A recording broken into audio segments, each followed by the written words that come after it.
Saudara dan saudari yang terkasih, Injil yang kita dengarkan pada pagi ini singkat, Matius 5, 17-19.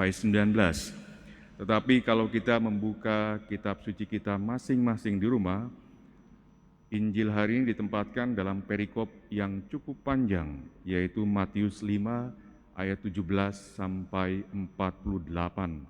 Ketika Yesus mengajar banyak orang dan juga para murid yang ada bersama dengan Yesus. Apa maksud perkataan Yesus dalam Injil hari ini? Mari kita renungkan dan belajar dari anak kecil. Mendidik seorang anak itu tidaklah mudah, terutama anak kecil.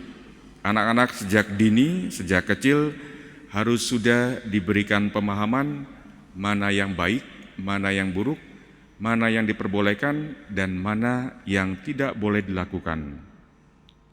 Para psikolog anak menyatakan bahwa segala sesuatu yang perlu diketahui oleh seorang anak dapat dipelajari ketika ia berada di rumah atau berada di jenjang taman kanak-kanak. Apa yang ia pelajari dari orang tuanya sendiri atau dari para guru di sekolah sangatlah bermanfaat, karena anak-anak adalah manusia yang paling pandai untuk belajar melihat, mengamati, memperhatikan, mempelajari, dan mencoba untuk menginternalisasikannya. Apa yang dilakukan orang tua, guru, tidak lama kemudian akan ditirukan dan dilakukan oleh anak itu sendiri. Contohnya, bagaimana ia mengucapkan selamat pagi, bagaimana ia mengucapkan kata terima kasih, bagaimana ia dapat memegang sendok lalu mengarahkan sendok tersebut yang berisi makanan ke dalam mulutnya. Bagaimana juga ia mencoba untuk memakai sepatu, mandi, membereskan tempat tidur, dan juga hal-hal lain keseharian yang sangat berguna bagi dirinya. Anak-anak melakukan itu semua bukan karena mereka mengetahui bahwa itulah kebutuhan saya, maka saya melakukannya. Tetapi mereka melakukannya karena motivasi ada orang-orang yang ada di sekitarnya yang memperhatikan mereka, entah orang tua, entah guru, atau orang dewasa lainnya. Itulah motivasi awal mereka. Saudara dan saudari yang terkasih, penanaman nilai-nilai baik dalam diri seseorang membutuhkan waktu, tetapi suatu ketika rasa takut ketika ada orang yang mengamati itu hilang, maka yang ia lakukan karena perbuatan ini sudah biasa saya lakukan, akan saya ikuti dan saya taati. Kenapa?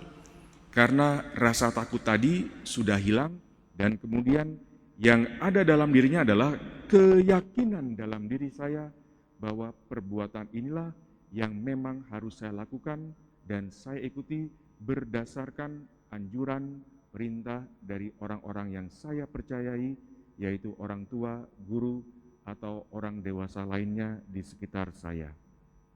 Itulah yang Tuhan minta kepada kita hari ini, yaitu keyakinan dalam diri kita sendiri untuk melakukan segala sesuatu yang kita lakukan atau yang harus juga kita hindari. Tidaklah cukup kita taat karena hal itu dipaksakan kepada kita, tetapi kita taat melaksanakan sesuatu karena keyakinan dalam diri kita yang mengatakan bahwa tindakan ini, perbuatan ini baik dan benar, bagus untuk dilaksanakan untuk diri saya dan bermanfaat juga untuk banyak orang. Saudara dan saudari yang terkasih, marilah pada hari ini kita melihat sejenak dalam diri kita masing-masing. Pada tingkat perkembangan moral manakah saya ada di dalamnya? Apakah saya melakukan segala sesuatu masih berdasarkan rasa takut karena ada orang-orang lain yang mengamati saya? Apakah kita masih memerlukan atasan, orang tua, orang lain, keluarga untuk mengevaluasi saya atau melaksanakan kegiatan saya karena ada orang-orang tersebut. Apakah kita masih dibayang-bayangi rasa takut akan hukuman yang akan menimpa saya untuk suatu perbuatan entah yang saya lakukan secara sengaja atau tidak? Kalau itu yang terjadi, maka memang secara usia kita sudah dewasa, akan tetapi kita berperilaku seperti anak kecil yang tentu saja anak kecil yang tidak dikehendaki oleh Tuhan sendiri. Saudara dan saudara yang terkasih, moralitas dalam diri kita adalah moralitas yang berasal dari keyakinan dalam diri kita untuk melakukan yang A, yang B, dan yang seharusnya, bukan karena rasa takut, akan tetapi karena hati kita sendiri mengarahkan pada yang baik dan bisa dipertanggungjawabkan. Itulah yang diajarkan oleh Rasul Paulus dalam bacaan pertama hari ini kepada jemaat di Korintus tentang makna yang ada di balik pelayanan yang ia lakukan. Ia mengatakan demikian, "Saudara-saudara, besarlah keyakinan kami kepada Allah oleh Kristus dari diri kami sendiri, karena kami merasa tidak sanggup untuk memperhitungkan sesuatu seolah-olah pekerjaan kami sendiri, tetapi kesanggupan kami adalah pekerjaan Allah."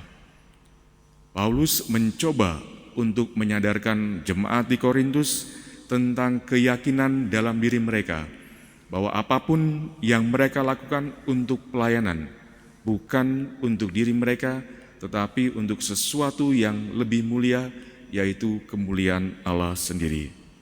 Hati Paulus, keyakinan Paulus mengarahkan dia untuk melakukan yang baik dan bertanggung jawab bagi Allah dan bagi banyak orang. Mari kita hening sejenak.